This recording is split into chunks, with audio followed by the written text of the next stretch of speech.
United States Office of War Information, Psychological Warfare Team, attached to U.S. Army Forces, India-Burma Theater, APO 689, Japanese Prisoner of War Interrogation Report Number 49, Place Interrogated, Lado Stockade, Date Interrogated, August 20th to September 10th, 1944, Date of Report, October 1st, 1944, by T/3, Alex Yorichi, Prisoners, 20 Korean Comfort Girls, Date of Capture, August 10th, 1944, Date of Arrival, August 15th, 1994 at Stockade.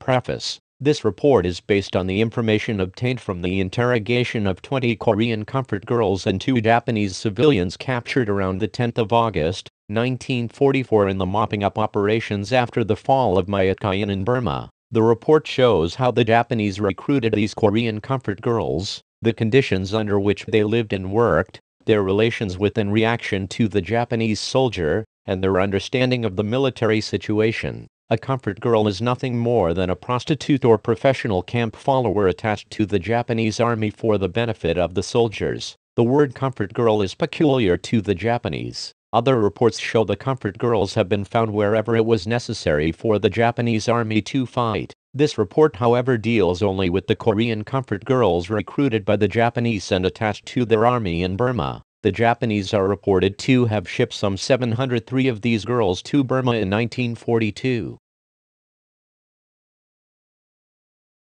Recruiting. Early in May of 1942, Japanese agents arrived in Korea for the purpose of enlisting Korean girls for comfort service in newly conquered Japanese territories in Southeast Asia. The nature of this service was not specified, but it was assumed to be work connected with visiting the wounded in hospitals, rolling bandages, and generally making the soldiers happy. The inducement used by these agents was plenty of money, an opportunity to pay off the family debts, easy work, and the prospect of a new life in a new land, Singapore. On the basis of these false representations, many girls enlisted for overseas duty and were rewarded with an advance of a few hundred yen. The majority of the girls were ignorant and uneducated, although a few had been connected with the oldest profession on earth before. The contract they signed bound them to army regulations and to war for the housemaster for a period of from 6 months to a year, depending on the family debt for which they were advanced. Approximately 800 of these girls were recruited in this manner, and they landed with their Japanese housemaster at Rangoon around August 20th,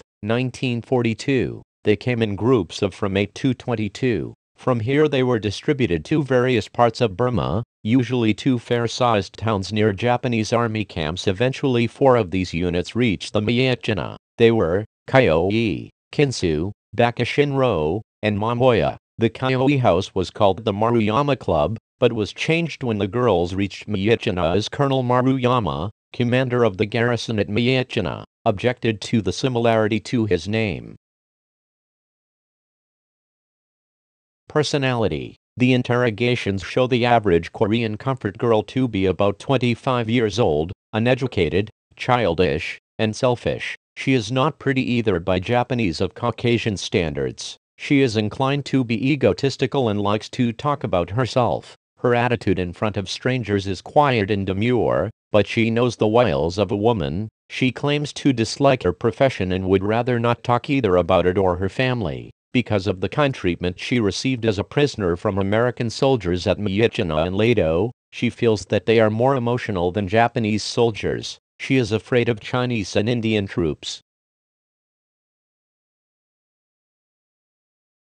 Living and working conditions. In Myitkyina, the girls were usually quartered in a large 2-story house, usually a school building, with a separate room for each girl. There each girl lived, slept, and transacted business. In Myitkyina, their food was prepared by and purchased from the housemaster, as they received no regular ration from the Japanese army. They lived in near luxury in Burma in comparison to other places. This was especially true of their second year in Burma. They lived well because their food and material was not heavily rationed, and they had plenty of money with which to purchase desired articles. They were able to buy cloth, shoes, cigarettes, and cosmetics to supplement the many gifts given to them by soldiers who had received comfort bags from home. While in Burma, they amused themselves by participating in sports events with both officers and men, and attended picnics, entertainments, and social dinners. They had a phonograph, and in the towns they were allowed to go shopping.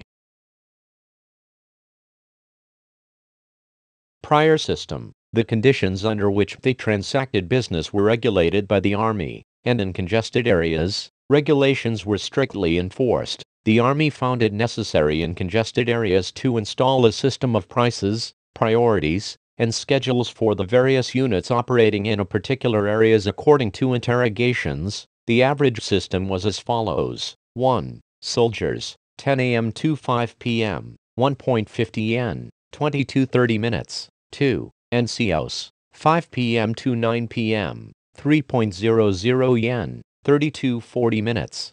3. Officers, 9 p.m. to 12 p.m., 5.00 yen, 32:40 minutes. These were average prices in central Burma. Officers were allowed to stay overnight for 20 yen. In Myitkyina, Colonel Maruyama slashed the prices to almost one-half of the average price.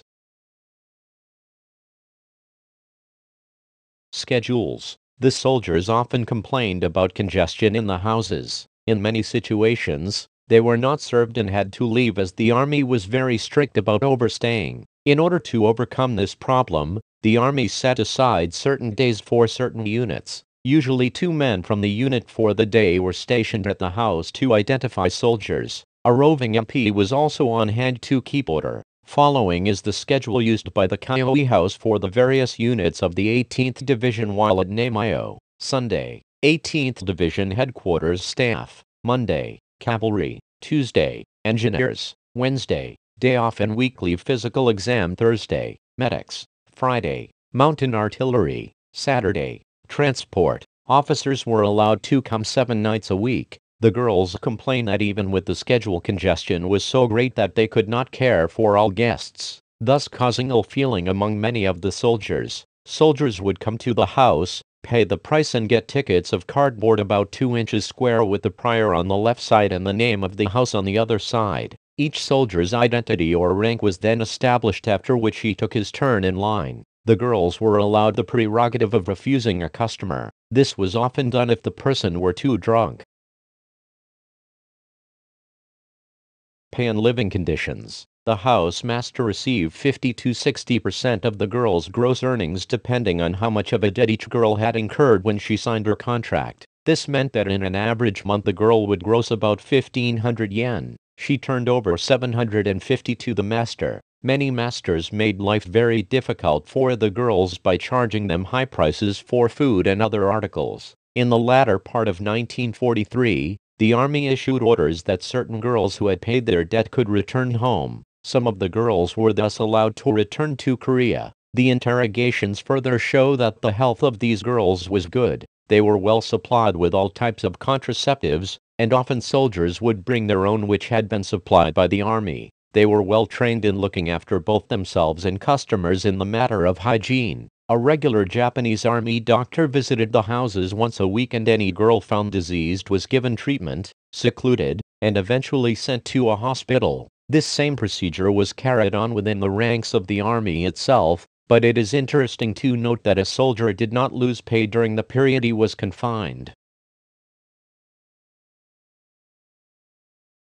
Reactions to Japanese soldiers. In their relations with the Japanese officers and men, only 2 names of any consequence came out of interrogations. They were those of Colonel Maruyama, commander of the garrison at Myitkyina, and Major Gen Mizukami, who brought in reinforcements. The 2 were exact opposites. The former was hard, selfish and repulsive with no consideration for his men. The latter a good, kind man and a fine soldier, with the utmost consideration for those who worked under him. The colonel was a constant habitué of the houses, while the general was never known to have visited them. With the fall of Myitkyina, Colonel Maruyama supposedly deserted while General Mizukami committed suicide because he could not evacuate the men.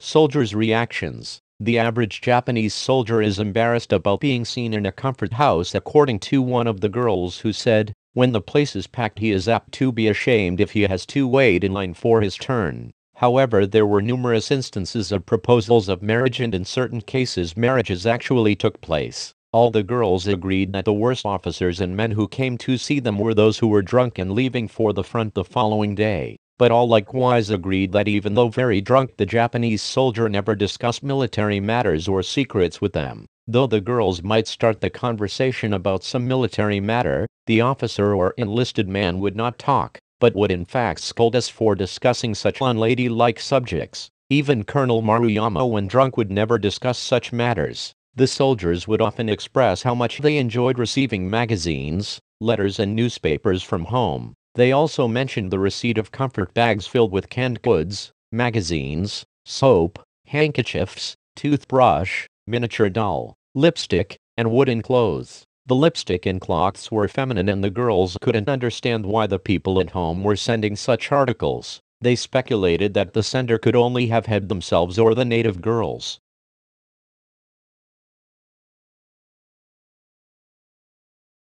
Military situation. In the initial attack on Myitkyina and the airstrip, about 200 Japanese died in battle, leaving about 200 to defend the town. Ammunition was very low. Colonel Maruyama dispersed his men. During the following days, the enemy were shooting haphazardly everywhere. It was a waste since they didn't seem to aim at any particular thing. The Japanese soldiers, on the other hand, had orders to fire one shot at a time and only when they were sure of a hit. Before the enemy attacked on the west airstrip, soldiers stationed around Myitkyina were dispatched elsewhere to storm the Allied attack in the north and west. About 400 men were left behind, largely from the 114th Regiment. Evidently, Colonel Maruyama did not expect the town to be attacked. Later, Major General Mizukami of the 56th Division brought in reinforcements of more than 2 regiments, but these were unable to hold the town. It was the consensus among the girls that Allied bombings were intense and frightening, and because of them they spent most of their last days in foxholes. 1 or 2 even carried on work there. The comfort houses were bombed and several of the girls were wounded and killed. Retreat and capture. The story of the retreat and final capture of the comfort girls is somewhat vague and confused in their own minds. From various reports it appears that the following occurred. On the night of July 31st, a party of 63 people, including the comfort girls of 3 houses, Bakashinro, was merged with Kinsu, families, and helpers, started across the Irrawaddy River in small boats. They eventually landed somewhere near Weima. They stayed there until August 4th, but never entered Weima. From there they followed in the path of a group of soldiers until August 7th, when there was a skirmish with the enemy and the party split up. The girls were ordered to follow the soldiers after a 3-hour interval. They did this only to find themselves on the bank of a river with no sign of the soldiers or any means of crossing. They remained in a nearby house until August 10th, when they were captured by cotton soldiers led by an English officer. They were taken to Myitkyina and then to the Lado stockade, where the interrogation which formed the basis of this report took place. Requests. None of the girls appeared to have heard the loudspeaker used at Myitkyina, but Very did overhear the soldiers mention a radio broadcast. They asked that leaflets telling of the capture of the comfort girls should not be used, for it would endanger the lives of other girls if the army knew of their capture. They did think it would be a good idea to utilize the fact of their capture in any droppings planned for Korea.